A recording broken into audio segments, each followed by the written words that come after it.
Okay, thanks very much, Elizabeth.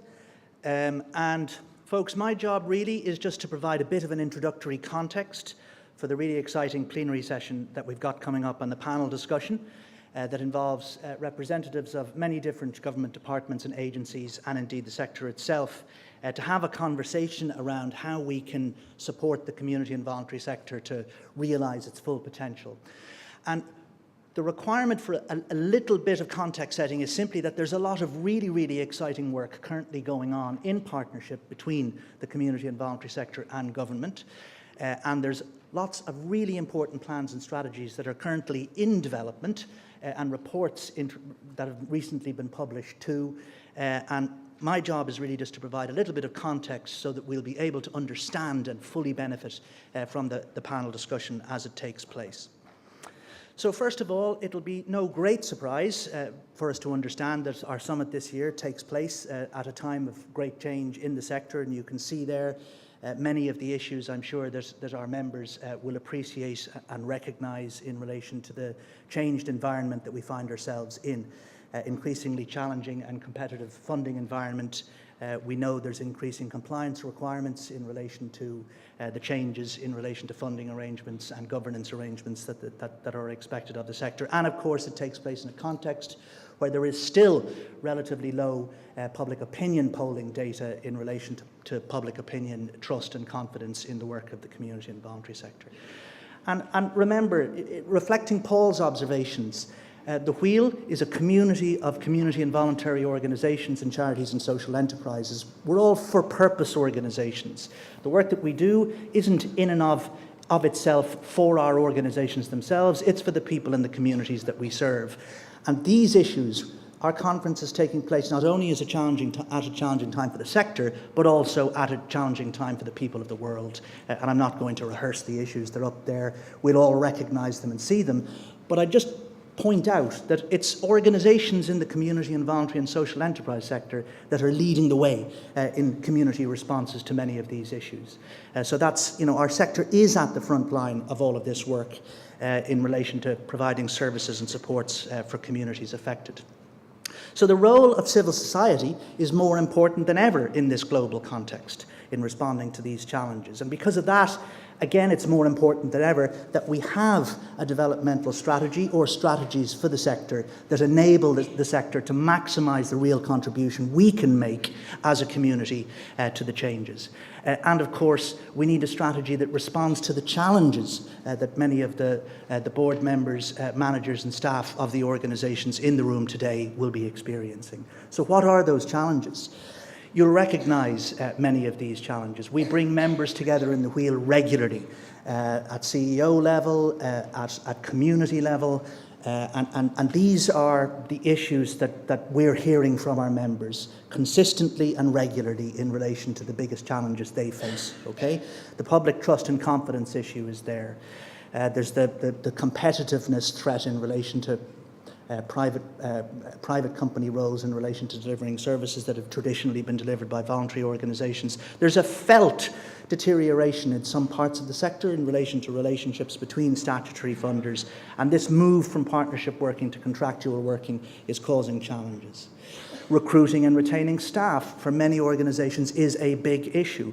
Board members faced with the increasing responsibilities of governance, the formal responsibilities that are now very much there, and the possibilities of organisations finding themselves in the headlights, is proving to be a challenge in relation to it making it more difficult for organisations to recruit board members.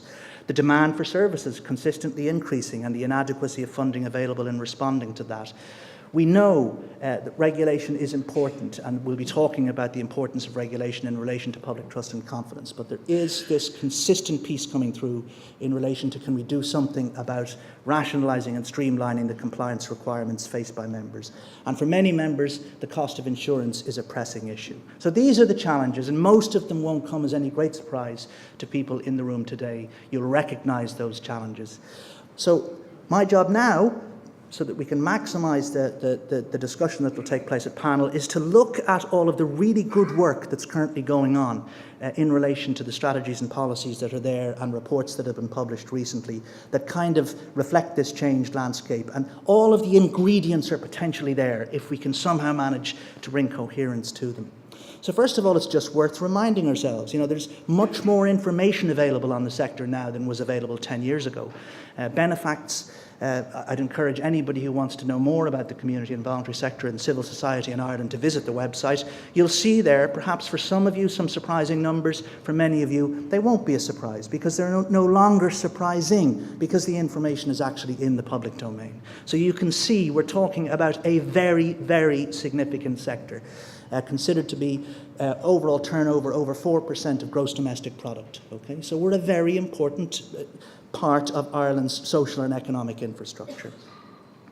The Charities Regulator has produced some really interesting research. They commissioned Indicon, who produced this report last year, and again, they went the extra step and tried to work out what the overall direct and indirect impact of the work of all of organisations when it comes together is. And they arrived at that kind of almost staggering number, that indirectly the community and voluntary sector, the charity sector in Ireland results in almost 25 billion worth of economic contribution and supports almost 300,000 people in work.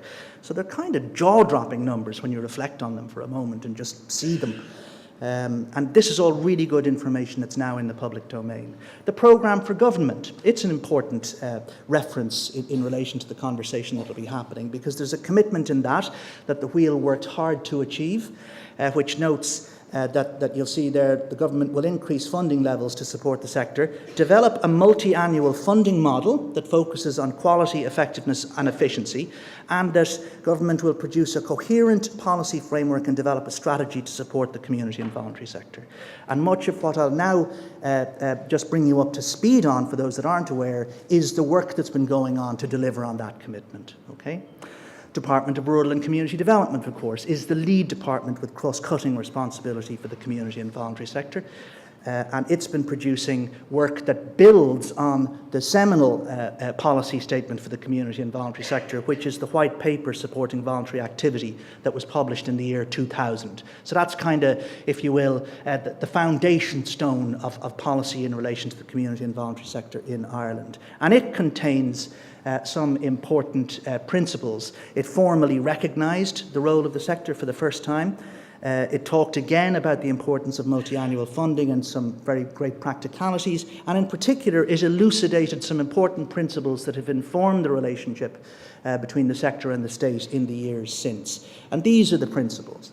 So it specifically names the importance of active citizenship, the importance of there being adequate resource allocation for communities and for organisations serving communities.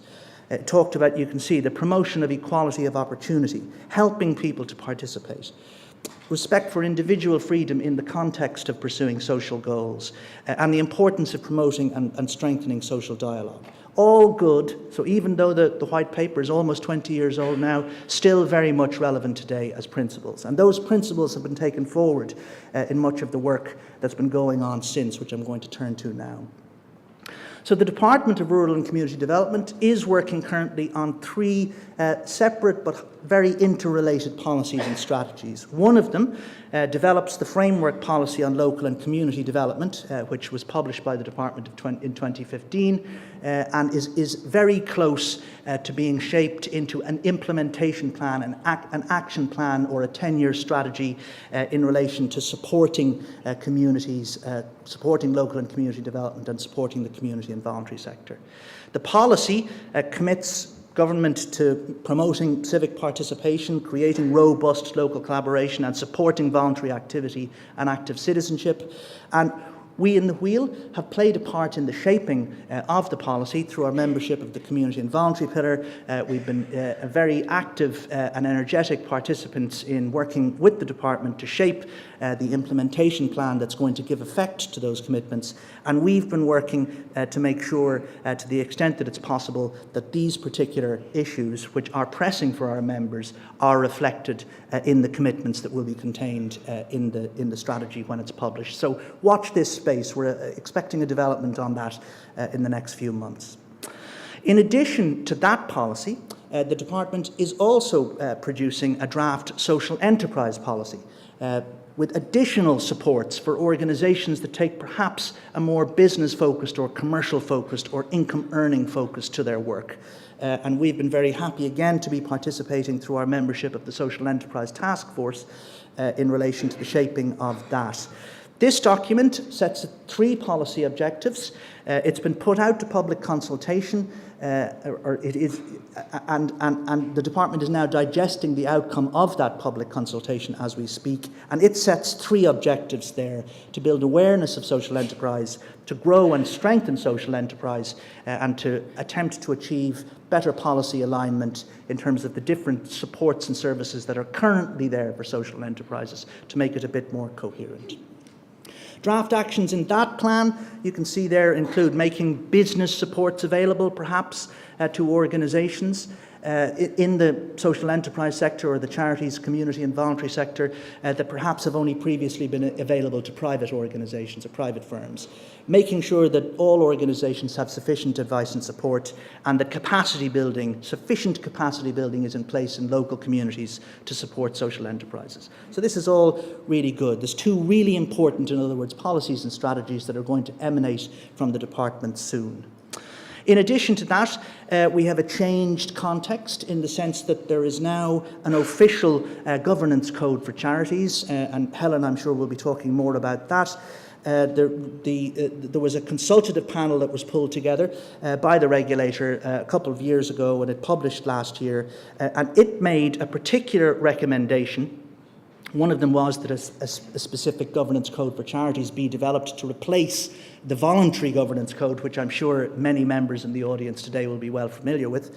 But one of the additional recommendations in that report was that something could indeed be done if the regulator was to take a bit of a lead in relation to promoting efforts to streamline all of the different compliance requirements that charities face.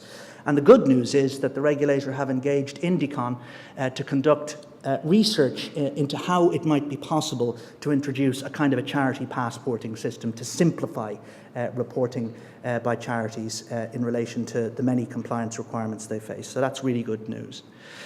The department, I mentioned they're producing 3 strategies. The 3rd strategy is a strategy on volunteering, which is currently in development, and the department, there was a call for input earlier in the year, and again the department is now actively preparing a volunteering strategy. So there's going to be a suite of strategies in the department which we're confident will amount to a coherent strategy to support the community and voluntary sector in the years ahead. And that's why it's just important, in the context of the discussion that the panel will be having, it's important for everybody in the room to understand the very significant developmental work that's currently in train to address many of the issues that we have been raising with departments over the years. I need to mention 1 or 2 other reports which are important. There was a very significant piece of work published by the Department of Health on behalf of the Independent Review Group that Minister Harris established to look at the role of voluntary organisations in personal health and social services. That report was published earlier this year, and it contains some really significant recommendations, again, which, taken in association with the strategies in development by the Department of Rural and Community Development, we think could form the basis again of a transformed relationship between voluntary organisations where they work in partnership with statutory bodies. So you can see there, and I'm sure many of us in the room would say 3 cheers for all of that and thumbs up. And those recommendations are in the report, and we'll be working very hard with our partners in the community and voluntary sector to encourage the department to implement all those recommendations. Okay? Sláinte Care, many of you will have heard of Sláinte Care.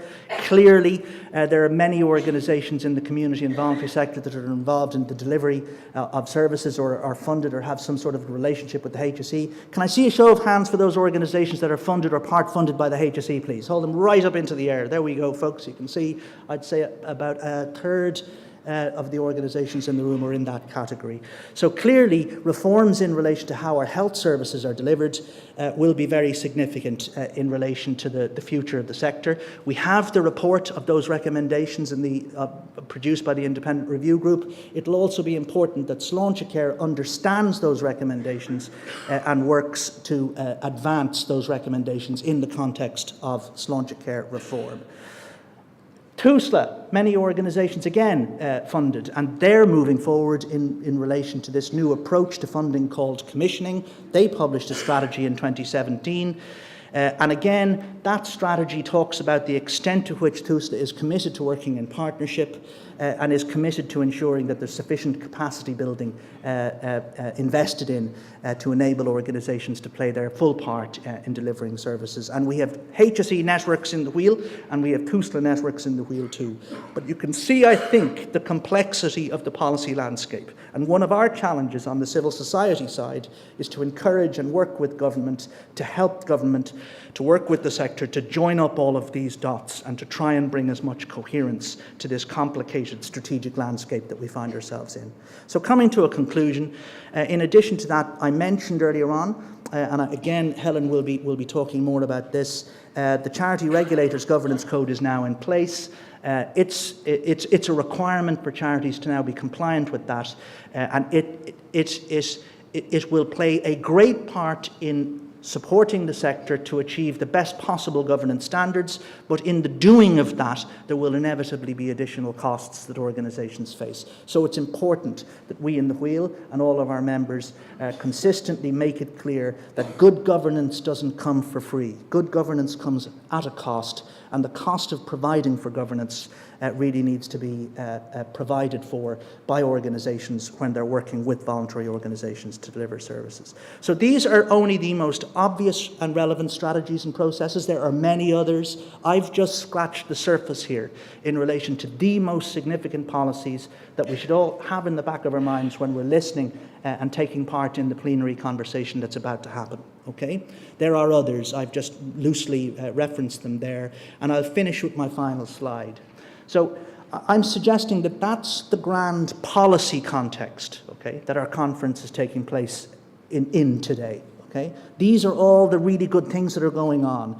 These are all the challenges that are still there that need to be addressed through these really good things. Okay? And I'm just offering these questions as a final note to tee up the plenary. How can we ensure the sector's work benefits to the maximum from the many recommendations in these existing expected reports and strategies, right? How can we do that? We need to get beyond, there's an old saying, an old cliche in Ireland, you know, the implementation deficit disorder, that thing. How can we get beyond that and move to translating all those really good words into actual really good practice? What are the challenges for the sector and the state in working more effectively together, balancing autonomy with accountability? How can we do that?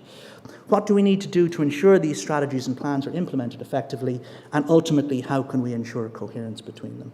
So I'd like to thank you very much for paying close attention. I appreciate there's a lot of information there, but we need to be in a position where we understand that information, own that information, and work encouragingly with departments where there's a will, there's a way to try and achieve the maximum and best outcomes that we can. Okay? So thank you very much indeed, folks. And Nolene, I'll call you now up just to take my place. Thank you very much.